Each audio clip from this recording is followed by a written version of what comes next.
Good morning, Megan with First Blood. First Blood. Excellent.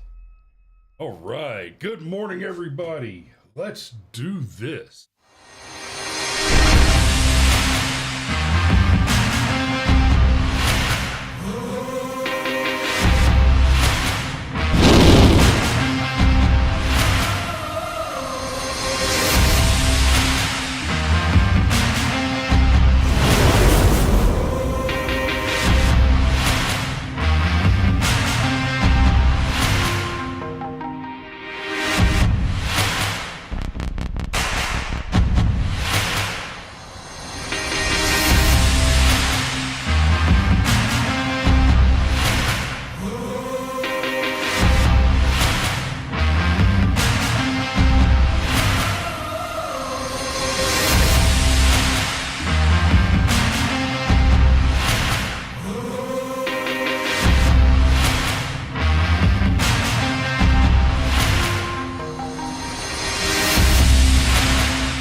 That's a hat trick, ladies and gentlemen.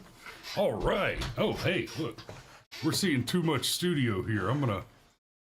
I had to zoom out just a little bit to make room for our guest yesterday.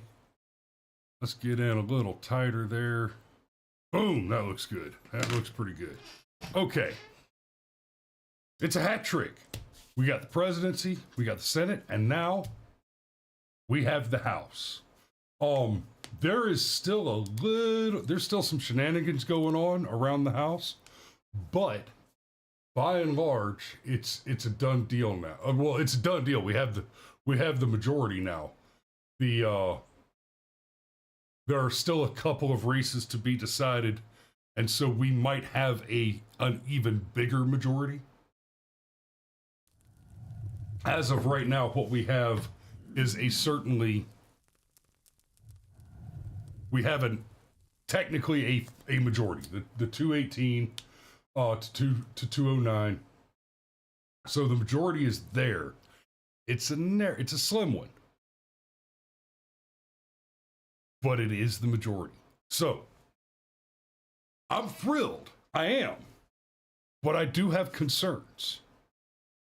The concerns I have, like right now, they're floating a few people for majority leader, for Senate majority leader to replace old cocaine Mitch. Patrick Brown says last he saw it was 214. I'm seeing 218 as of this morning, Patrick. That's why I'm doing this show. That's why I'm talking about this instead of the 4B movement, which we will be addressing soon, if not a little bit today, then tomorrow. But let's talk about concerns. Like Patrick says, concerns like Rubio as Secretary of State, for example. Yeah, not. I'm not a big fan of Rubio. Danny says we need Rick Scott. I hate to say it, Danny. Rick Scott right now, I agree with you essentially only because Rick Scott is the best of three bad options right now. So I'm not real happy with the options that are being made available. They all look, yes, Uncle Steve points out, the bureaucrats are having meetings to try to oppose Trump. So let's not forget, in 2016, we had the hat trick. Trump White House, Republican Senate, Republican House. And what we found out is, what we ended up with there is the Republican Party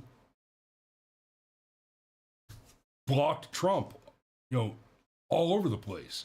And that's unacceptable. We cannot have that going on. Uh-oh. Well, come on. Come on if you're coming in. Good morning, princess. Oh, come up here and wave to the family. Hey, everybody. That's the camera right there. Look right there and say, good morning, everybody. Good morning. Hey, who's the president? Do you know? Do you know? Yes. Who is it? Say it loud so they can hear you. Donald Trump. Yeah. Give me a high five. That's my girl. Okay. I love you. Okay. Okay. Hey, Eleanor. Trish says good morning. Granddad says good morning. Patrick says good morning. Uncle Patrick says good morning. Aunt Megan says good morning. That's sounds good. So love you. All right. Xander says, Alex says, Rick Scott is the only choice to move Trump's agenda. Yes. Now I can't remember the other two names that we've been talking about. God, we've been talking about them all night in the infamous thread. And yep, cute kid. I just completely lost my train of thought.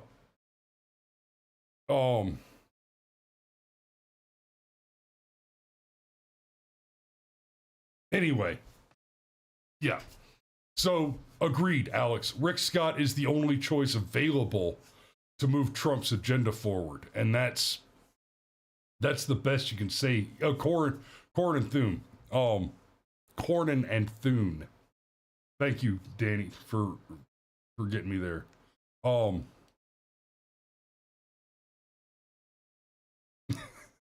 Patrick says that's a show highlight when Ellie shows up. Yep. Well, it's funny. I've got articles pulled up. I had my thoughts all organized and completely lost my train of thought. Okay, so 2016 we had all three, and we got blocked. Trump got blocked on a lot.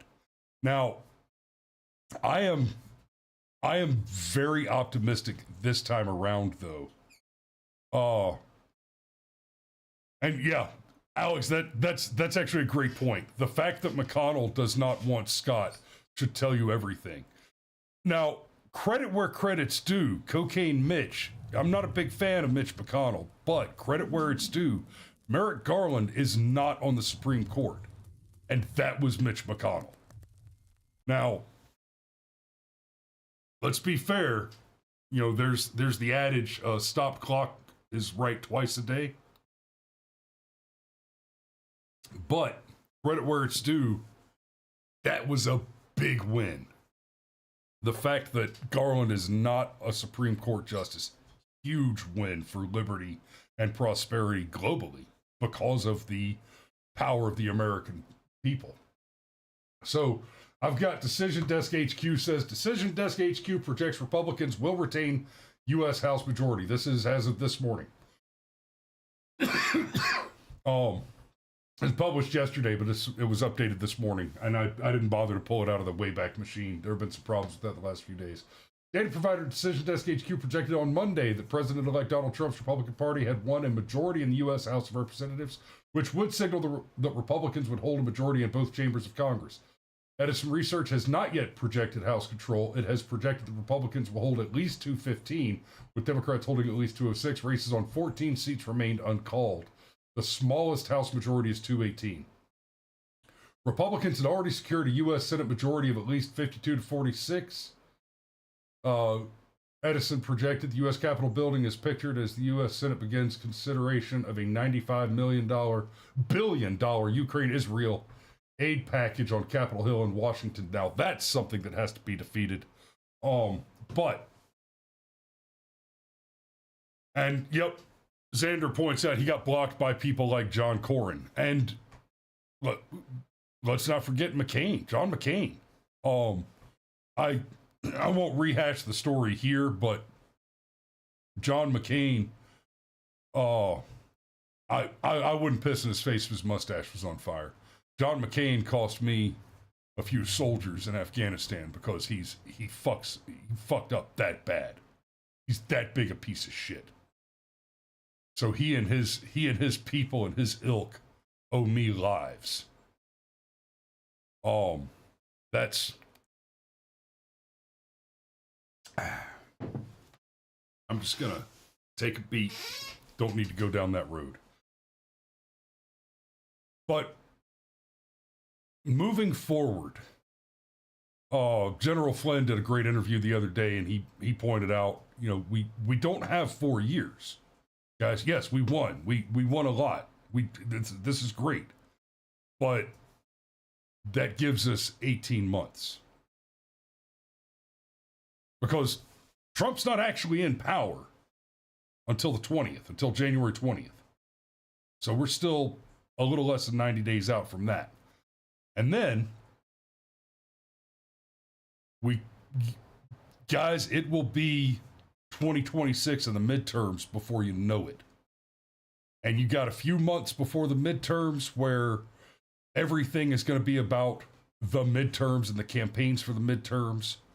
So what we have is essentially from the end of January of next year to about the beginning to the end of May of 2026, where we actually have this level of control.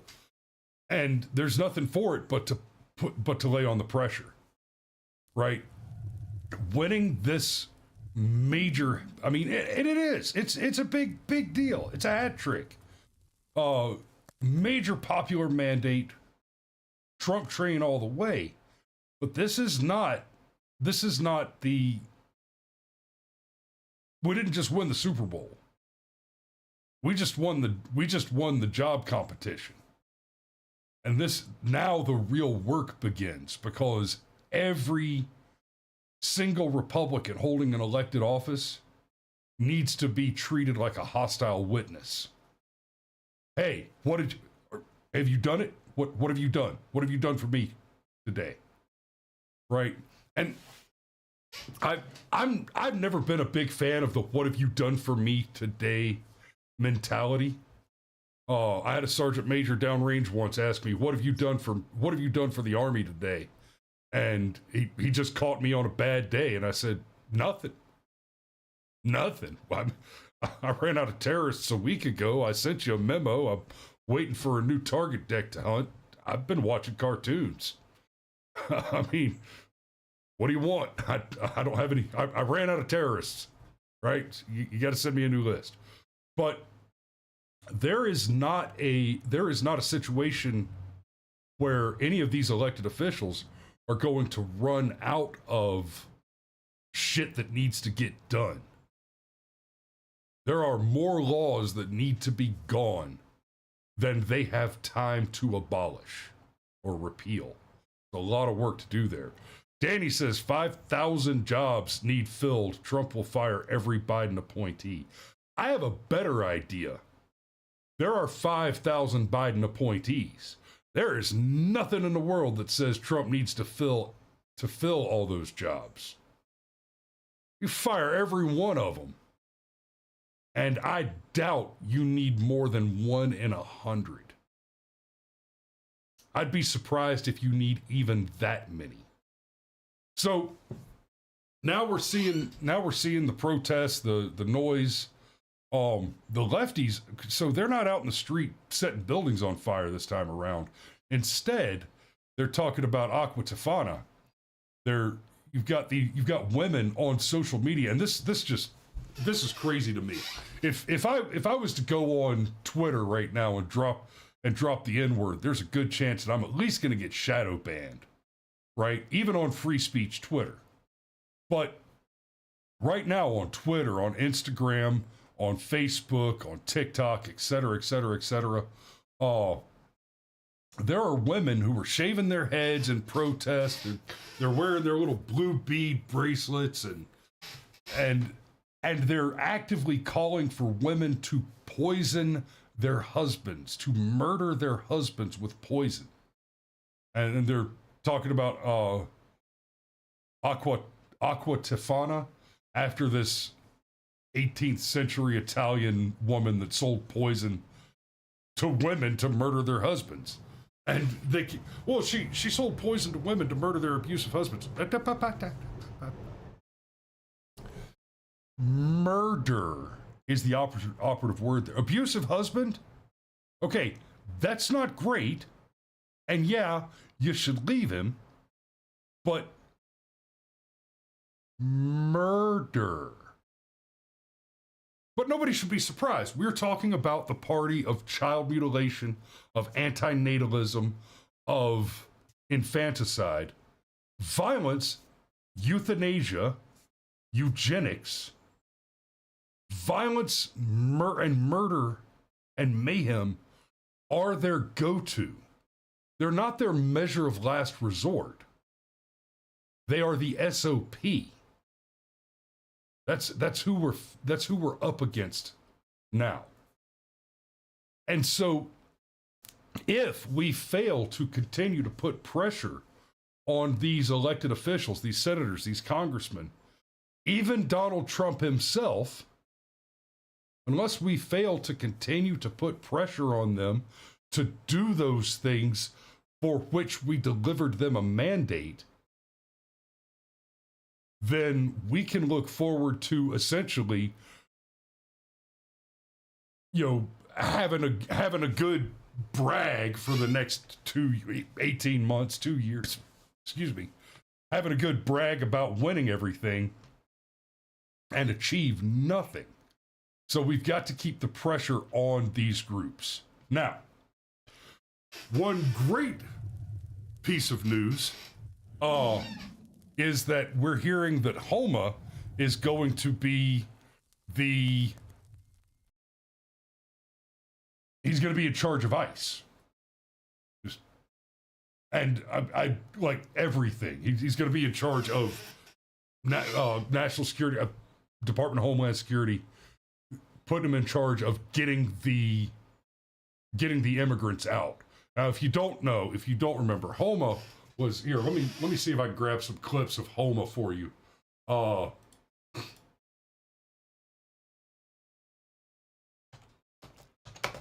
v. AOC. I bet you that pulls it up real quick. Yeah, this is a great clip.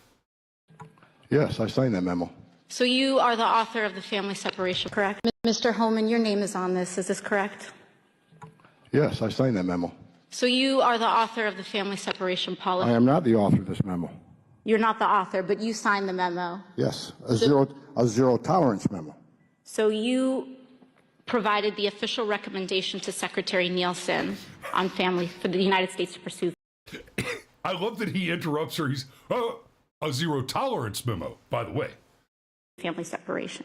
I gave Secretary Nielsen numerous recommendations on how to secure the border and save lives. But it says here that you gave her numerous options, but the recommendation was option 3, family separation. What I'm saying, this is not the only paper where we've given the Secretary numerous options to secure the border and save lives. And so the recommendation, of the many that you recommended family separation. I recommend a zero tolerance.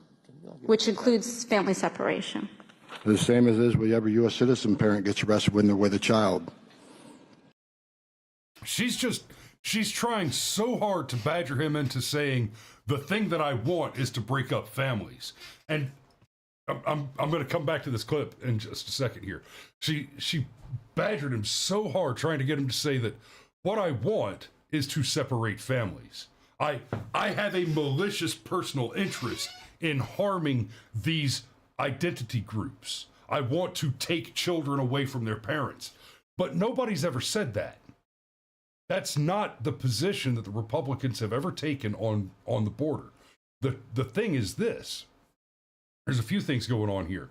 Like Holman explains, anytime you're arrested as an adult, and the example he uses is, let's say you've got a child in the car with you and you get arrested for DUI.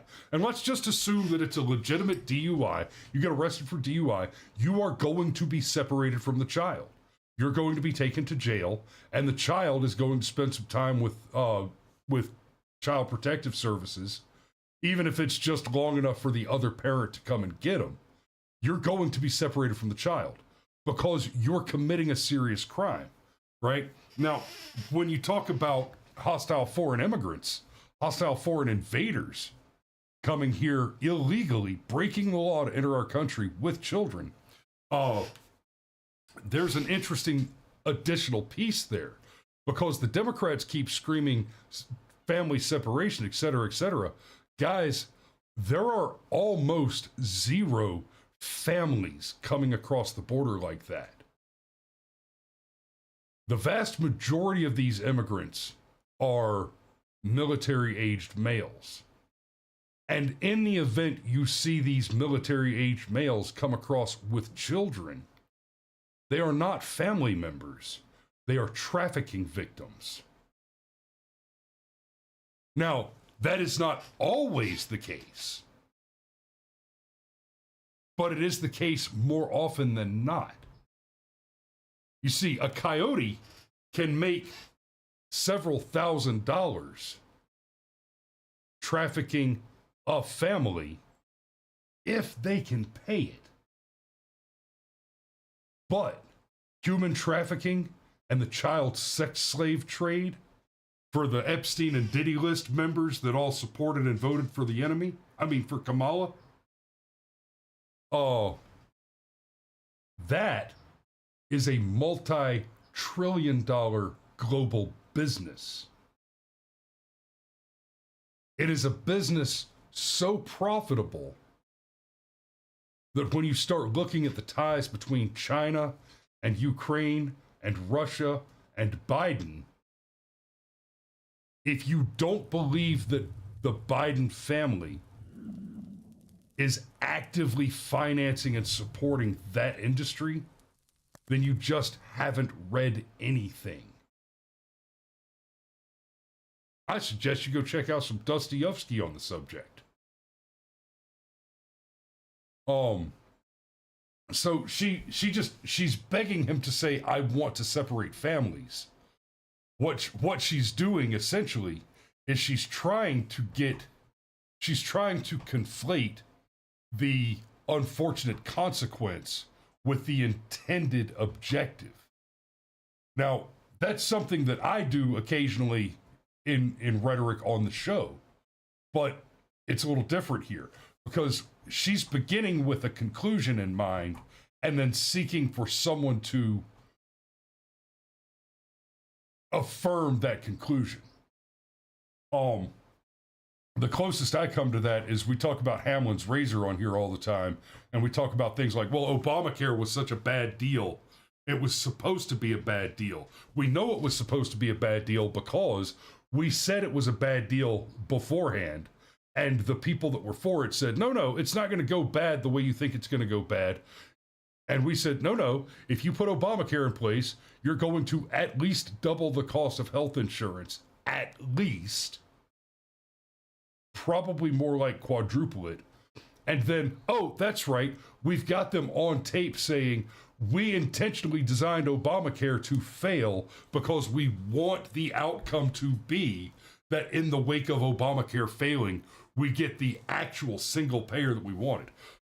So midwits like AOC try to present their straw man nonsense as informed analytics, like what I just described with the Obamacare situation, and try and force evidence to fit a conclusion rather than analyzing evidence to arrive at a conclusion. But Holman has absolutely no truck with it. I'm actually very excited with him taking any position. Zero tolerance was interpreted as the policy that separated children from their. If I get arrested for DUI and I have a young child in the car, I'm going to be separated. When I was a police officer in New York and I arrested a father for domestic violence, I separated that father Mr. from his Holman, family. with all due respect, And this one right here, this is the banger. legal asylees are not charged with any crime. When you're into the country illegally, it's violation 8 United States Code 1325. Seeking asylum is legal. If you want to seek asylum, you go through the port of entry, do it the legal way. The Attorney General of the United States has made that clear. Okay. If you want to seek asylum, you do it the legal way. And then there was he did an interview. I don't have that one pulled up. He did an interview just the other day where they tried to back him into the corner on the family separation thing, and he was asked, "Is there a way to deport the illegal aliens without separating families, without breaking up families?" And he didn't miss a beat. He said, "Yeah, deport the whole family." Obviously, yeah, you deport the whole family. I'm good with it. So that's your little addition for Taco Tuesday today. It is Taco Tuesday, by the way. And so we will be going to Maricella's in Sandersville for tacos tonight. Excuse me, I'm comfortable saying that on a show with that's this well trafficked by such good people. So your Majesty, love to have you there with us tonight, but I'm not going to let you get the check this time. So, yeah. So it's Taco Tuesday. It's we got the hat trick, we got the trifecta. I'm pretty happy with the outcome, but it's time to pull up your boots and go to work because we have to continue to keep the pressure on. So, thanks for watching this morning, guys. We love you, and we will see you tomorrow.